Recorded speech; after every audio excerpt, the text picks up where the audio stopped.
You really intend to go through with it, sir? Yes, I suppose I do. Well, dash it, man. Let me shake your hand. You're an Earthman, by heaven. You do this thing and win or die. I'll bear witness for you.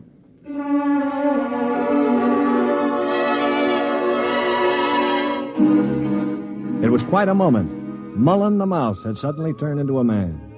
He just stood there awkwardly while the colonel puffed his hand. Poliorcetes seemed stunned. LeBlanc was wide-eyed. And I? Well, I was in a peculiar position, one in which I rarely found myself. I had absolutely nothing to say. That ought to bring them. I hear one.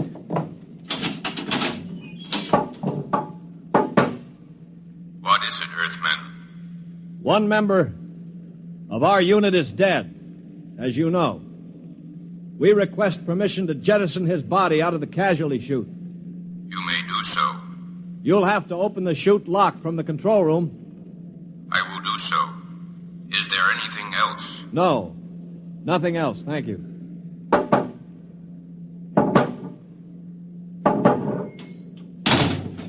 Oh, boy. All right, come on now, we'll have to work fast. Mullen, get into a spacesuit from the emergency locker. Polly, help Mom with those magnetic boots. Hurry. I'm working as fast as I can. The arm, there. All right, give me the helmet. The helmet? Okay. Now, Mullen, you better scratch your nose if you have to. It's your last chance for a while. What about radio contact? You can talk to us. We'll listen in on the helmet set in one of the other suits. The chloros won't have their set on the interphone frequency. Wait a moment. What for? Dash it, what's he going to use for a weapon? He isn't big enough to fight them barehanded. Ah, no, that's true. Well, how about one of those oxygen cylinders? Good idea. Use it to bash them over the head. Now, give him one of the cylinders equipped with a reducing valve. Now, look, Mullen, if your magnetic boots fail and you start drifting away into space, open this valve. See that? Now, you can use it like a miniature jet and try to blow yourself back to the ship. Understand? I think so. Well, I only hope it works. All right, here goes the helmet. You'd better hurry. The light is on over the C-Chute. Yeah. All right. That means they've opened the lock. Here. Now, can you hear me? LeBlanc, give me that other space helmet. Yes, here. Let me switch on the radio. Can you hear me, Mullen? I hear you. Fine. Plenty of air? Air's okay. Uh-huh. Polly, open the C-Chute. Okay, now help him in. All ready? Ready? Well, good luck. Close the chute. Pull the ejector valve. Now! He's out. Oh, God help him. The light is out. Yeah. The chloros have closed the chute lock. I don't suppose he has much of a chance. No. Do you think he knew it? I don't know. I just don't know. Should I try to contact him on the radio? Yes, I think... Wait a minute. What is it? Listen, the chloro's coming. Good Lord. He's sure to miss Mullen. Yeah, wait. Polly, get your brother's body on the cot. Put a blanket over it. Pretend it's Mullen asleep. Polly, for heaven's sake. My brother. All right, you've got to do it, man. It's our only chance. Listen, if Mullen could go out there and Very risk well. I will do it.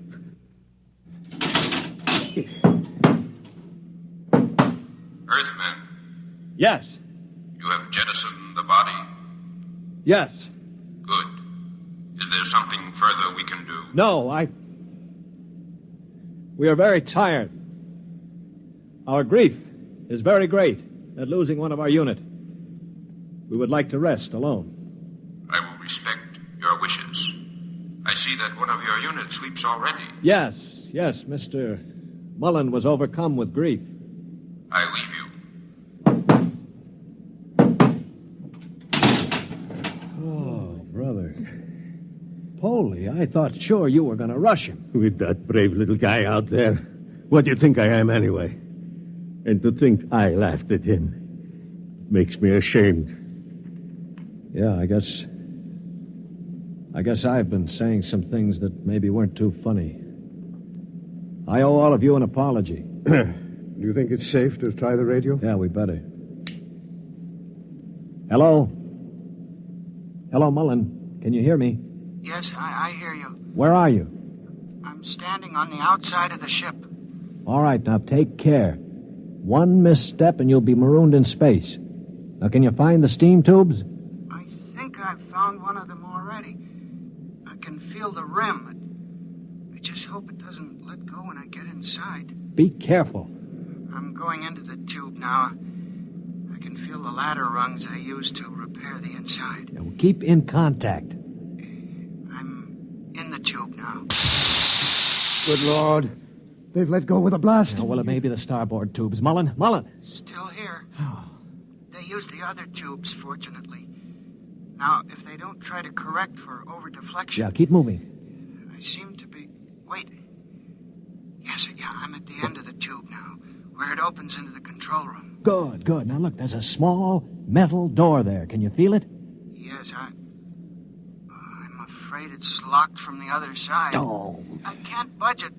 Mullen, listen to me. Stewart, I'm scared.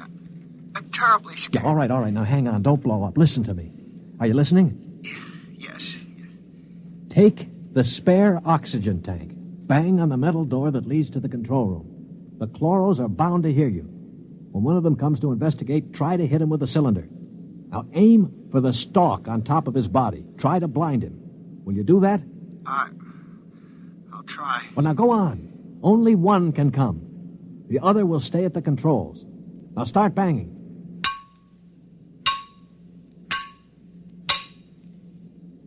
Any luck? No, Wait, I hear something. Something's opening the lock. The door now. I hear... Ah! Mullen, what happened? Mullen, can you hear me? Mullen!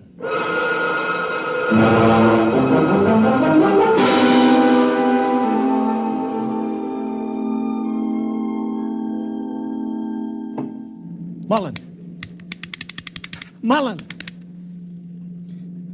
Oh, it's no use. They must have gotten him. Yeah, he was one brave little guy, that one. But suppose they have just got him in the control room. I mean, maybe he's not dead. Well, then maybe one of us could rush them. We could bang on the door and jump the chloro. well, the first guy would be a cinch to die. But I would be willing to take the chance. You? Why not? I could try. Not you. I'm the strongest. I do it. Now listen, you chaps. I'm an old man. I've got nothing to live for anyway. Suppose I throw myself at the ray gun. Wait a minute, what's going on here? 20 minutes ago, there wasn't one of you who'd risk his little finger to get us out of here. Now you're falling all over each other. Maybe Mr. Mullen teaches us a lesson, huh? Yeah. Okay, Polly, give me the wrench. I'll start banging on the door.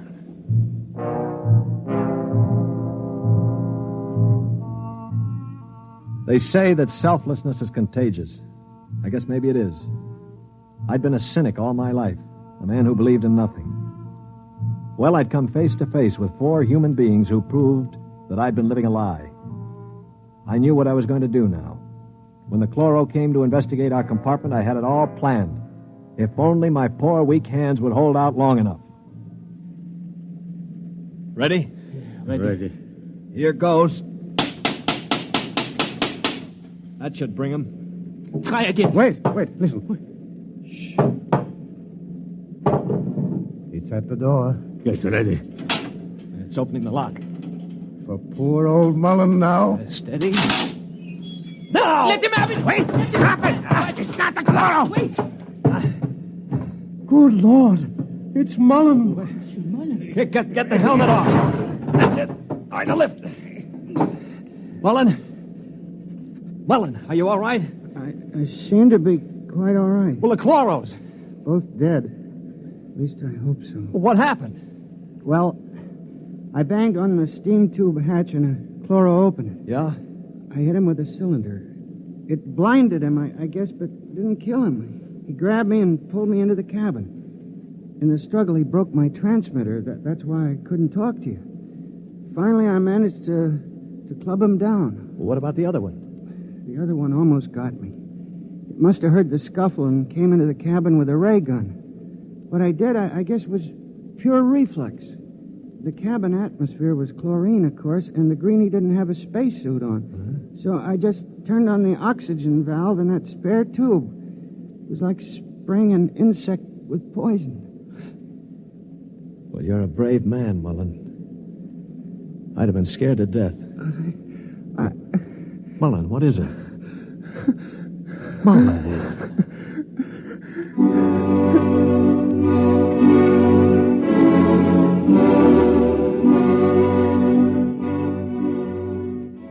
An hour later, false hands and all, I was at the controls of the ship, headed for Earth. We'd gotten rid of the chlorinating equipment and restored the oxygen naturally. Mullen was asleep in the cabin under a sedative, or so I thought until the cabin door opened. Mullen, for Pete's sake, get back to bed. No, I'm quite all right now, really. Do you mind if I watch how you operate the ship? No, not at all. Sit down. You know, I guess I owe you an apology. I didn't think too much of you. That's your privilege. No, it isn't anybody's privilege, Mullen, to despise another. For years now, I've abandoned hope of finding any decency in human beings. I owe you a vote of thanks. You embarrass me, Mr. Stewart. I didn't do it for any heroic reasons, I assure you. Far from it. Well, why did you do it, Mullen? That puzzles me very much. Well, Mr. Stewart, I'm a bookkeeper. 17 years ago, I left Earth to work on Arcturus. I never made much impression on anybody on Earth, although I wanted very much to have people like me. Well, about a year ago, I started to write to my family again. Don't ask me why. And then I asked for a leave of absence to go home after 17 years. Well, I still don't understand. It wasn't patriotism or love of a woman or money or any of those things. What was it? Mr. Stewart, haven't you ever been homesick?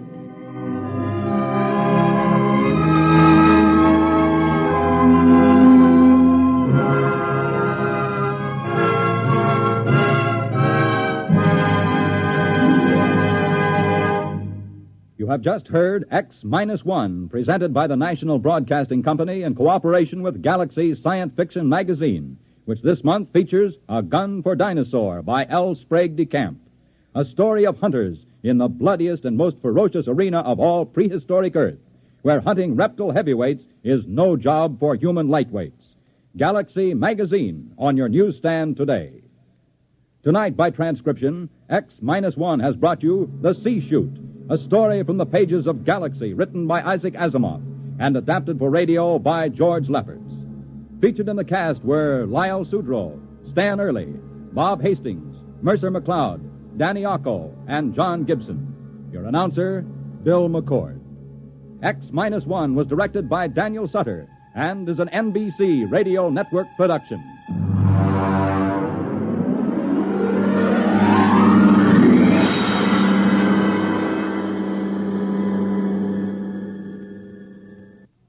Next week, on a distant planet in a forgotten colony of Earth, a man is ordered to commit a murder. Listen to Skulking Permit on X-1 next week.